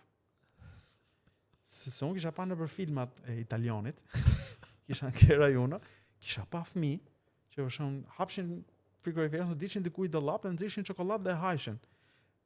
Po kulmi begatis që mund më shkonte mua në mend ishte që ti mund të haje çokoladë një herë në javë. Dhe ky ishte, imagjino, këtë po thoja si egzagerim. Se as vetë nuk e besoje që mund të haje çokoladë një herë në javë. Po pse më çokolada nuk konsumoj, do të thënë. Po më fal, unë jam I tranzicionit, nuk jam I. Unë kisha atlete. Kisha ble atlete kineze, vishin nga Kina. Ato atlete dilja dhe luajm. Ato atlete unë do shtyja 2 vjet. Gjatë 2 vjetëve koma ime do rritej, kuptoje, se është momenti I rritjes. Dhe ç'a bëja? Edhe frueshte ajo goma poshtë. Edhe të dilnin komba, dilte çorapet. Ç'a bëshëm? Unë sa herë që luaja futboll, veja copa kartoni, dhe nga që atletet ishin ça, I qepja me spango. Problemi që ato nuk mbanin, dhe sa herë që luaja futboll, unë I ribëja atletet e mia nga fillimi. Dhe kur vinte ora 2 mëngjesi, vinte baba im, kur kishte qumësh, edhe më çonte, thosh merri batania, diçka me batania, 84, 85, 87. Dilim nga radha qumshit në 2 mëngjesit, e imagjino, unë I vogël, më 10 vjeç, 11 vjeç, me batanie trasha nga ato, me lesh ushtarak, domethënë që kanë qenë batanie ushtria, domethënë, shumë trasha po. Edhe mbështilleshim me ato tunet aty dhe tu lëviz tu dridhshun mes janarit, ose shkurtit, tu prit që të vite qumshi, duke e ditë shumë mirë që nga ato 100 veta që mbajshin radhën për qumësh, vetëm 1/3 do merreshin qumësh, se s'kishte për gjithë. Domethënë interesante. Unë edhe kur ti tregoj tu e di që ty duken interesante, po. Fëmijëve të sotëm, jo, unë po mendoj që ato që tregoj unë nuk janë as sakrificë tani. Po jo, pas unë ç'është gjenerata. Ç'është problemi? Unë këto gjëra nuk I kam menduar ndonjëherë si sakrificë. Unë jam çudit atëre kur kam në 92-shin kam dalë për herë të parë jashtë shtetit. Dhe na çojnë në jug të Francës. Fitoj një konkurs frëngjishta unë atëre, dhe na çojnë ca nxënës gjimnazeve. Tiranës, ku kam qenë 16 vjeç, 17 pa pak. e na çojnë neve në Francë. Që ke hypja në traget, se shku me tragete me kështu. Që ke hypja traget, 2 ditë rresht ne s'kemi flet, 48 orë pa gjumë. Nuk flenim dot. Se gjithçka që shifnim rrotull ishte të mëshme. Ditën e parë arrim në Francë, na nxjerrin ushqimin. Na kishin bërë ushqimet normale me ato çaj ishin për të ngrënë kështu. Shohim neve në mëngjes ishin mbush ato me cornflakes kështu, me Danone, vogla, kosa e gjëra kështu. Sa u futa ai tipi, ne ishim 35 veta bashkë me shoqëros. Sa u futa ai tipi në kuzhinë, iku me marrë Aleni që quhej, menaxheri atë. Sa u futa Emina, u kthy mas 3-4 minutash ai, ishte tavolinat bosh, vetëm pjata. Kishte vetëm qumësht. As kos, as cornflakesa. Se direkt çka kishin bë? Se cili nga ne marr cornflakesat, marr kosat dhe fut nëpër xhepa, nëpër gjëra për t'i marrë me veten në Shqipëri. Në 92-shin. Në 92-shin unë kuptoja që ti mund të hash edhe ai na shifte kështu që duhet, se filloi kuptoj pastaj. Edhe solli të tjera. Ti kuptove një gjë të llatarshme që në këtë perëndimin e famshëm kapitalist që në të cilin kishin vjedhur gjithkohës, mund të hash sa të duash. Sepse i vetmi moment i vitit ku ti mund të haje sa të doje, ato çka kishe dohet, ishte viti i ri. Ai se ishte pjesa e shprehja shqiptare, se çfarë bën sot viti i ri? Ti mund të hash sa të duash. Interesant është. Megjithatë ty s'të gjeti gjë kur bëre këtë aktin e disidencës në kam bërë më kësaj, pastaj mas 2 vjetësh, bashkë me një shokun tim, Elvin Mihillin, ishim në gjimnaz. Ishte pak frym liberale në Ramizalin, ëh? Jo, pastaj në 90-ën fillon këto fund të thënës, në 90-ën fillon protesta e studentëve, në një pjesë të kohës ishim ke Petronini, për i pjesë shkonim edhe ke studentët. Leni mësimin nga njëherë, ka qenë një ke liçeni, nuk është më tash, mua aty ke diga sa ngjitesh ke diga lart.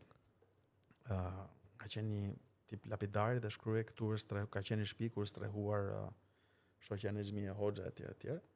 Edhe me Elvin pa mrodh, u menu mirë. Dhe mori copletë dhe ngulëm aty ke jashtum shoqja e Xhmia dhe në vend të mbiemrit shkruajtëm një epitet që s'po ta them tash se s'ka lezet, domethënë. Ky ka qenë aksioni i parë. Antikomunist. Por aman ishte koha. Mos më thuaj që s'keni pas frikë. Të merr, jo frikë. Patjetër. Në fund të thënatës, akoma s'kishte rënë tamam regjimi atë. Pas keni qenë të merri prindërve. Nuk është një tremëri e madhe. Pas keni qenë të merri prindërve. Ç'e pyet? Po. Imazhi i fundit. Shkolla e filozofëve Rafaeli, një piktor tjetër i rilindjes. E kam parë në origjinal këtë, domethënë, pikturë shumë e bukur. E përdor gjithandej. Nëse kjo është sinteze e filozofëve të ndryshëm. Këtë e kisha për të thënë se ku ndodhesh ti në raport me filozofitë politike, po ti pak a shumë e thekë, kështu që po të le diçka. Unë jam, filozofia politike që kam nuk është e rastësishme. Domethënë, filozofia politike lidhet me atë lloj mentaliteti që më kanë ushqyer prindit që kur kam qenë i vogël. Domethënë, më kanë rritur me idenë që duhet i dalësh zot vetes, nuk duhet presësh nga të tjerët, s'duhet vjedhësh, s'duhet mashtrosh. Çdo gjë që duhet kesh në jetë duhet kesh derdh djerës për atë gjë, duhet ta meritosh, dhe s'duhet pretendosh gjërat e tjetrit të tjera. Ke një problem, është problemi joti, duhet ta zgjidhësh vetë. Është interesante. Kjo është filozofia. Rrjedhimisht, kur ti rritesh me një lloj mentaliteti të tillë, kjo të çon vetëm në një filozofi politike. Të çon ke liberalizmi klasik. Të çon ka ai lloj liberalizmi që ka transformuar botën, në fakt mbas rënies së regjimeve mbretërore monarkike të ancien regjim, këto gjëra. Sot liberalizmi ka deviju në një pjesë të madhe, sepse kemi atë që është liberalizëm amerikan, i cili nga pikpamja ime nuk është fare liberalizëm, fakt, është liberalizëm në kuptimin social, pa aty ka degeneruar në cancel culture dhe në wokeism. Degeneruar në një situatë ku ti çdo gjë ti ke sot një kulturë të tërë të ndërtuar ose të qëndërzuar rreth viktimizimit. Të njeriu që viktimizohet, e kundërta asaj çfarë po thoya më përpara. Domethënë, mësimi i babait tim gjithë jetën ka qenë ky. Ta futim shpull dikush, mbro. Mos më thirr mu. Ti lizot vetes. S'jam këtu gjithmonë me ty. Ndërkohë që në këtë wokeism ti ke pikërisht del dikush e thotë shikoj se para 300 vjetësh stër gjyshit e mi kanë ardhur si sklever ose ku dëgjon ose un jam kështu, jam ashtu etj. Dhe për këtë arsye është faj jot, është faj tjetrit po. etj. Domethënë kundër kësaj filozofie që kam. Po ky është liberalizmi pastaj versioni amerikan. Në Europë fatmirësisht e kanë rrujt akoma në Francë, për shembull kur thon liberal, nuk e thon në kuptimin e amerikan. Po, është vërtet. Në Francë edhe Anglia, po në Francë ta thon për sharje. Anglia është çik më ndryshe, po në Francë kur thon liberal është pothuajse fjalë pisët, si sharje. Vërtet? Po është vendi jashtëzakonisht i majt. Dhe kur thuhet liberal është çajeti liberal. Ty je për lirinë ekonomike, ty je për shteti. Jo, pse? Jo, shteti duhet t'i ngordhim taksa ata që fitojnë edhe ashtu. Tash diskutoheshin taksa Gluckman që ishin atë. Ideja është që Franca ka një deficit 100 miliard në vit aktualisht, edhe puna është se ku do i gjej këto lekë sepse po shkon me tu përplas me murin financiar. Vjen piku s'ka më lek me pagu, me mbulu borxhet. Që zgjidhja është liberalët që liberalët thonë as ke lek me shpenzu, po mos shpenzo. Mos shpenzo. Në Francë 1 në 5 veta punon për shtetin. Interesant. 1 në 5 veta punon për shtetin dhe ka edhe raste të tilla, për shembull kujtohet njëra që ishte në tregonte dokumentari atë. Ajo ishte nga ato ishut e Polinezisë franceze. Shteti pagunte 2 rroga tepër për shkak të stresit që ajo ka se nuk është në zonën e vet të vendlindjes dhe i jepte 2 muaj pushim dhe kur shkonte me pushim ajo shteti i jepte edhe bonus nga rroga sepse kur shkoi atë nga që është zonë turistike dhe është kushton më shtrenjtë plus kosto udhëtimit etj etj. Dhe di çfarë në Francë ti sot po të shkosh, ti mund të deklarohesh i varfër, domethënë dhe ke një caisse d'allocation familial që është në cilën ti shkon edhe mund të aplikosh edhe kur ti je i varfër mund të blesh edhe kompjuter, edhe lavatriçe, edhe mikroval, edhe domethënë laptop etj, sepse shteti mendon që ti duhet bësh kështu, edhe shteti mendon që duhet të zgjidhë ty të gjitha këto probleme. Këto mund të jenë pak a shumë pak kështu, domethënë riskun e Greqisë me krizën ekonomike. Nuk janë aq keq, kuptohet, francezët janë më punëtorë se sa grekët, për ta thënë. Po duket si e njëjta formulë. Po është e njëjta logjik. Është e njëjta logjik. Në Greqi ke pas një fshat ku nga ishin 700 banor, 699 ishin të verbër. Në letra, zyrtarisht, merreshin pensionin shtetit. Ndërkohë që në Francë ke 55% popullsisë franceze që s'paguan asnjë taksë. Se taksa do të paguajnë pasurit. Ku është problemi? Vjen një moment ku siç thot Margaret Thatcheri, eventualisht marrohen lekët e të tjerëve. Çfarë do bësh pastaj? Kur ti i thu të tjerëve tash ne do të marrim i pasur i move pastaj, domethënë lëviznë. Patjetër. Se duhet riu në një vend ku një un taksohem shumë më tepër dhe 2 un trajtohem si përbuzem për atë pasuri që kam kriju. Domethënë ku do donim të jetonim me shqiptarët në Zvicër apo në Bullgari? Në Zvicër patjetër, ç'pun kemi ne me BE-n, ne duam Zvicrën, se Zvicra është e pasur.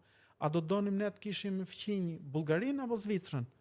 Zvicrën patjetër, duhen kishim vend të pasur. A do donim të kishim fqinj Greqinë apo Suedinë? Suedinë valla, patjetër. As unë as ti nuk kemi punsuar ndonjëherë nga një njeri i varfër. Nuk përfiton njeri nga varfërimi. Gjithë përfitojnë nga pasurimi i tjetrit. Kur tjetri pasurohet, ato pasuri do ta qarkulloj, do blej, do bëj. Në rastin më të keq fare se nuk jemi në mesjet, do shkoj ta fusim bank. Dhe unë edhe ti do shkojmë të marrim kredi. Dhe nëse futen shumë lekë në bank, do shkojmë ta marrim atë kredi me kosto më të ulët. Është interesante këto unë prirem të jem shumë afër çësjeve që ti ke dhe më duken interesante dhe më duken të lehta edhe sidomos për një vend si joni ku vim nga një shtet që ka qenë kështu i fortë reprezaljes edhe kam përshtypjen që aplikimi i një seri politikash të cilat lidhen me politika liberale kam përshtypjen që japin një lloj frymarrje dhe një lloj çlirimi shumë sektorëve të vendit, jo vetëm sektorëve të ekonomisë, po edhe kulturës, sociale, domethënë sidomos në rastin e Shqipërisë, sepse ti kur ke një shtet që të merr frymën me taksa, si shteti i Francës. Franca në fundit ti merr taksa aty, po s'ka korrupsion. Ato lekë që ti merr. Po është edhe mirë, është edhe administratori i mirë i të përbashkëtës. Po kur je me një shtet që të vjedh sy për sy dhe as i skuqet faqja, e vetmja zgjidhje logjike që ti ke është që këtij shteti t'i japësh sa më pak lekë. Ky shtet marrë sa më pak lekë. Domethënë, nëse ka një vend në Europë sot ku liberalizmi, nëse do bësh listën ku duhet zbatu liberalizmi ekonomik sot në botë, ekonomia lirë e tregut, lira sipërmarrës ndryrë vogël shtet gjithë këto. Jo ai liberalizmi amerikan, po. Nëse do të dish se cilët vende kanë më tepër nevojë për këtë, merresh shiko kush janë vendet më të varfra. Ato vende që kanë lirinë ekonomike më të lartë sot në botë janë vendet më të pasura të botës. Shko në Europë. Vendi më i pasur i Europës sot është Luksemburgu. Është vendi me lirinë ekonomike më të lartë. E njëjta gjë edhe në Azi dhe e njëjta gjë edhe në kudo. vendet. Liria ekonomike prodhon mirëqenie dhe jo thjesht për oligarkët. Oligarkët i kanë për vende që kanë kaluar përvoja socialiste zakonisht. Jo për oligarkët, i prodhon për të gjithë. Se kjo është e mira tregu. Logjika tregu i rishpërndan gjërat. Ermal Asimja, unë të falenderoj shumë për këtë bashkëbisedim. E di që të lodha, kemi kaluar më shumë se sa 1 orë 10-15 minuta. Unë gjeta një seri konceptesh të cilat janë të nevojshme për mënyrën se si ne operojmë dhe punojmë gjatë ditës, kështu që unë shpresoj që edhe dëgjuesit një seri nga gjërat që ne i cekëm të jenë të dobishme edhe për ata në komunikimin, kështu që unë të falenderoj për këtë bashkëbisedim. Të dashur miq, ne do kemi mundësi që të rikontaktojmë së bashku me personazhin e radhës të premten tjetër në të njëjtën orë, në orën 8 pasdite. Shumë faleminderit, mirupafshim.